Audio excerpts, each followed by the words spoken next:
మీ అందరికీ తెలిసిందే, భారతదేశం అంతా కూడా సభ్య సమాజం ముఖ్యంగా తలదించుకునేటువంటి సంఘటన రోహిత్ వేముల హైదరాబాద్ సెంట్రల్ యూనివర్సిటీలో ఆత్మహత్య చేసుకుంటూ తను రాసినటువంటి నోట్లో మాటలు కానీ, అతను అంతకు ముందు Hyderabad university central university vice chancellor రాసిన లేఖలో కానీ, ముఖ్యంగా ఇక్కడ అడ్మిషన్స్ తీసుకునేటువంటి దళిత విద్యార్థులందరికీ అడ్మిషన్తో పాటు ఇంత విషయాన్ని ఒక తాడును కూడా ఇస్తే ఊరేసుకొని అది చచ్చిపోవటానికి పనికొస్తుందని చెప్పినటువంటి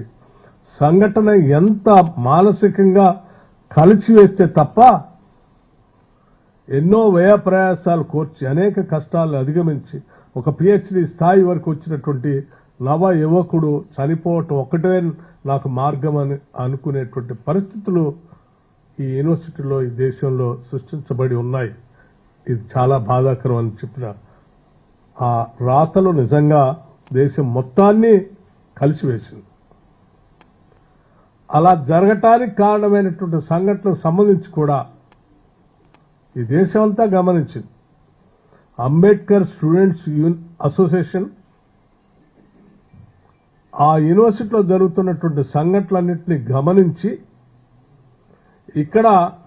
ఆత్మగౌరవంతో బతకటానికి కావలసినటువంటి హక్కుల గురించి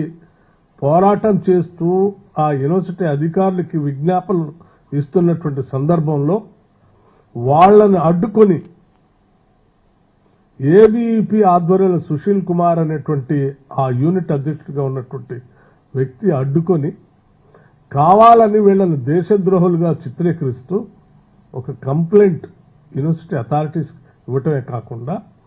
భారతీయ జనతా పార్టీకి సంబంధించిన నాయకత్వానికి కూడా అందించి వీళ్లపైన కేసులు పెట్టి చర్యలు తీసుకునే విధంగా పైనుంచి అంటే హ్యూమన్ రిసోర్సెస్ మినిస్టర్ దగ్గర నుంచి కింది స్థాయి అక్కడ ఉన్నటువంటి స్థానిక ఎమ్మెల్సీ రామచంద్రరావు గారి ద్వారా ఒత్తిడి చేపించి చివరికి రోహిత్ వేములతో పాటు ఒక 4-5 స్టూడెంట్స్ ని రస్టిగేట్ చేయటం వల్ల అతను వేరే మార్గం లేక తప్పనిసరి పరిస్థితిలో ఆత్మహత్య చేసుకున్నటువంటి పరిస్థితి మనందరికీ తెలిసినటువంటి విషయమే. ఆ రోజు సభ్య సమాజం అంతా తలదించుకుంది. ఇటువంటి పరిస్థితుల్ని కల్పిస్తున్నటువంటి భారతీయ జనతా పార్టీ నాయకత్వాన్ని తప్పుపట్టింది. శ్రీ రాహుల్ గాంధీ గారు ప్రత్యేకంగా వచ్చి అక్కడ ఉన్నటువంటి అన్ని అసోసియేషన్ సంబంధించిన విద్యార్థులందరినీ కలిసి రోహిత్ వేముల గారి తల్లి గారిని కూడా కలిసి ఇటువంటి సంఘటనలు ఈ స్వతంత్ర భారతదేశంలో జరగటం మనందరికీ తలదించుకునేటువంటి అవమానకరమైన పరిస్థితి, ఇటువంటి పరిస్థితులు ఉత్పన్నం కావద్దని చెప్పి దానికి కారణం వాళ్ళైనటువంటి వ్యక్తులపైన చర్యలు తీసుకోవాలని, అట్లాగే భవిష్యత్తులో ఇటువంటి సంఘటనలు పునరావృతం కాకుండా ఉండాలని రోహిత్ వేముల సంబంధించినటువంటి చట్టాన్ని కూడా తీసుకుని రావాలని చెప్పి ఆయన ఒక పిలిపిచ్చి దేశంలో ఉన్నటువంటి దళిత గిరిజనులందరికీ కూడా ముఖ్యంగా సమాజం అంతా సమానత్వంతో ఉండాలని కోరుకునే వాళ్ళందరికీ ఒక నమ్మకాన్ని, ఒక హోప్ని భారతదేశంలో కల్పించాడు. కానీ దురదృష్టం మరొకసారి భారతీయ జనతా పార్టీ అటువంటి వారిపైన చర్యలు తీసుకోకపోగా అలా ఇబ్బంది పెట్టేటువంటి వ్యక్తులకి భారతదేశంలో మంచి ఉన్నతమైనటువంటి పదవులు ఇస్తామని చెప్పి